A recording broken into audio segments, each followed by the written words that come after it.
मगर पाकिस्तान का राष्ट्रपिता गांधी जी ही है।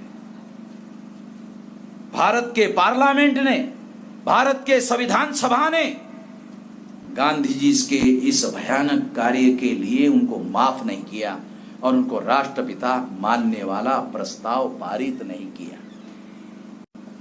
उत्तर प्रदेश की एक लड़की ने होम मिनिस्टर को पूछा, राजनाथ को, कि गांधी जी को कौन से तारीख को राष्ट्रपिता घोषित किया गया, बताया जाए। होम मिनिस्टर ने लिख के जवाब दिया, इसका कोई दस्तावेजी प्रमाण उपलब्ध नहीं। गांधी जी को राष्ट्रपिता मानने वाला कोई दस्तावेजी एविडेंस नहीं है, मगर पाकिस्तान बनाने का दस्तावेज उपलब्ध है। इसलिए दस्तावेज के आधार पर मैं गांधी जी को राष्ट्रपिता पाकिस्तान का मानने के लिए तैयार हूं, कोई माने ना माने। अनुसूचित जाति और जनजाति के लोगों का अधिकार का बलि दिया गया। जब बलि दिया तो बाबा साहब अम्बेडकर लंदन गए, वहां उनकी बात नहीं सुनी गई। वहां बाबा साहब अम्बेडकर ने बहुत प्रयास किया। बहुत प्रयास करने के बाद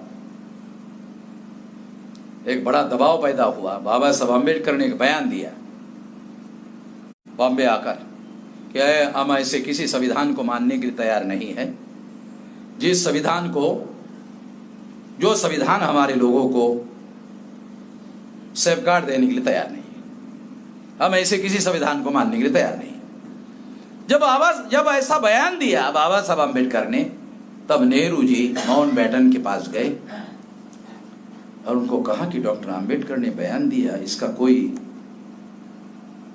ट्रांसफर ऑफ पावर पर असर पड़ेगा क्या?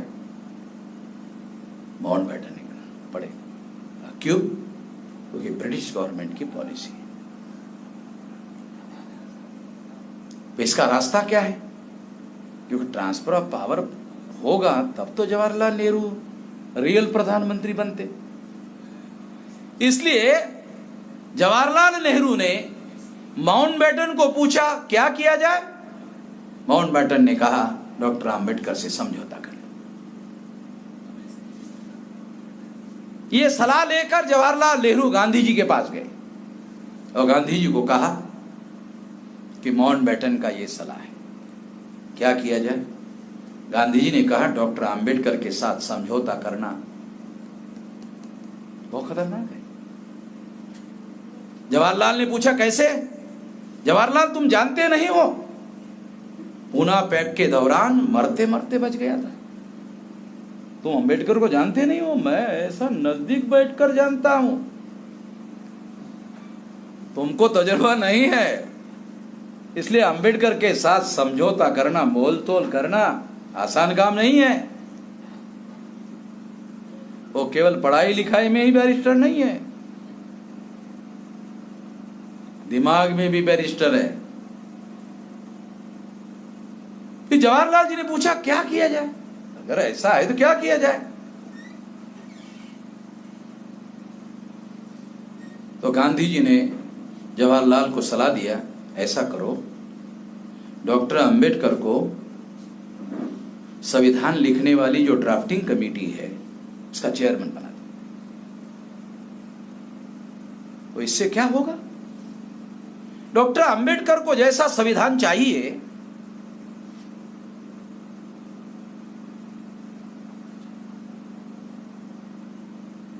वैसा वो लिखेगा। 99.99% संविधान सभा में बहुमत हमारा है। ड्राफ्ट लिखने का अधिकार हम अम्बेडकर को दे रहे हैं। लिखा हुआ संविधान जैसे के वैसे मानने के लिए थोड़ी रजामंद हो गए।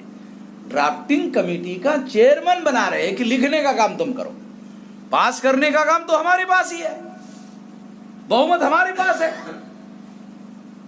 जितनी बातें हमारे लिए अनुकूल होगी उतनी पास करेंगे, जितनी बात अनुकूल नहीं रहेगी उतनी बात हम लोग पास नहीं करेंगे।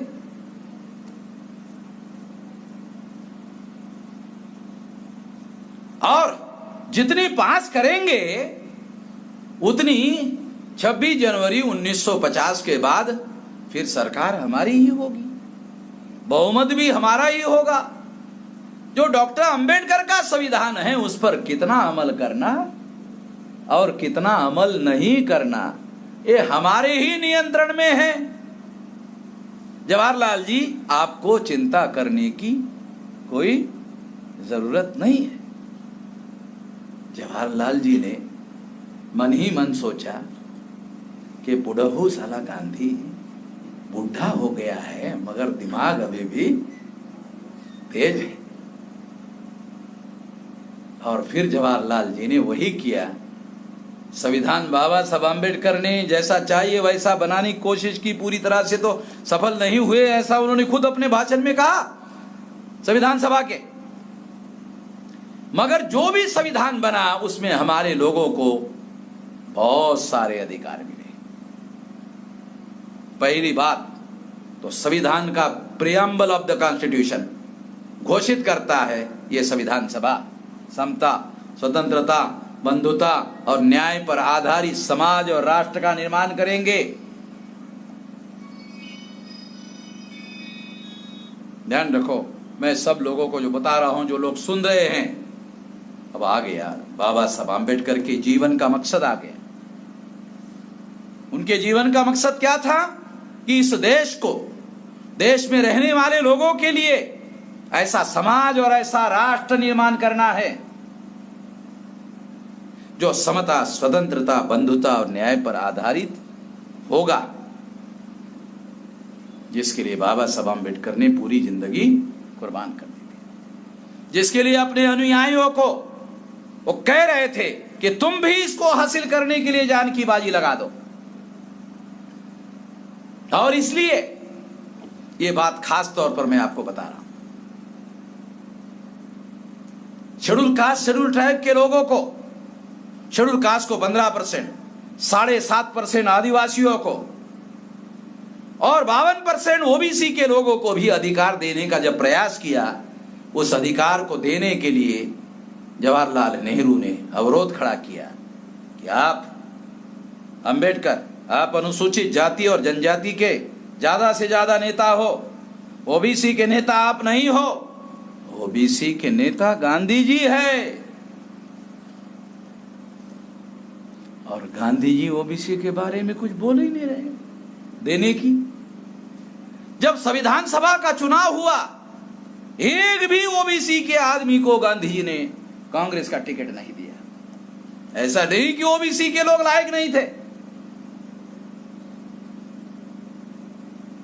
सरदार वल्लभ भाई पटेल कांग्रेस हाईकमांड में थे, मगर गुजरात के लेवा और कड़वा पटेल पाटीदार लोग आज भी मंडल कमीशन के ओबीसी की लिस्ट में शामिल नहीं है। है क्या शामिल है? तो खास बात समझा रहा हूं, तो ये अधिकार शेड्यूल कास्ट के लोगों को, शेड्यूल ट्राइब के लोगों को, ओबीसी के लोगों को देने की कोशिश की, उसको सैबोटेज करने की कोशिश की। उनके कुछ नेता लोग थे, उनको घर में बुलाया, समझाया, संविधान सभा में मांग करो कहा। इसके बावजूद भी जवाहरलाल नेहरू ने उसको रोकने की कोशिश की, वो रिकॉर्ड में है, संविधान सभा के रिकॉर्ड में है। इसके बावजूद भी 340वां आर्टिकल अदर बैकवर्ड क्लासेस के लिए लाने में बाबा साहब अम्बेडकर कामयाब हो गए।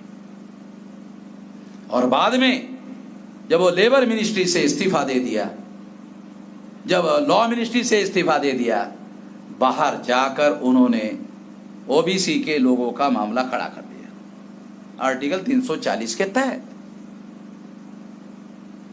और उसकी वजह से बाबा साहब अम्बेडकर के आंदोलन के बदौलत नेहरू को मजबूर होकर कालेलकर कमीशन नियुक्त करना पड़ा। बैकवर्ड क्लास के लोगों को ये जानकारी नहीं है। जो बाबा साहब अम्बेडकर को मानने वाले, जानने वाले और जय जयकार करने वाले जो लोग हैं, वो भी उनको बताने की कोशिश नहीं करते, समझाने की कोशिश नहीं करते। तीसरी महत्वपूर्ण बात मैं आपको बताना चाहता हूं, जो जानना समझना बहुत जरूरी है, वो है फंडामेंटल राइट। अगर मनुस्मृति पढ़ो तो मनुस्मृति में सारे शूद्रों को मौलिक फंडामेंटल राइट से वंचित कर दिया है मनुस्मृति ने। वो सारे फंडामेंटल राइट चैप्टर नंबर 3 में बाबा साहब अम्बेडकर ने इंक्लूड कर दिए।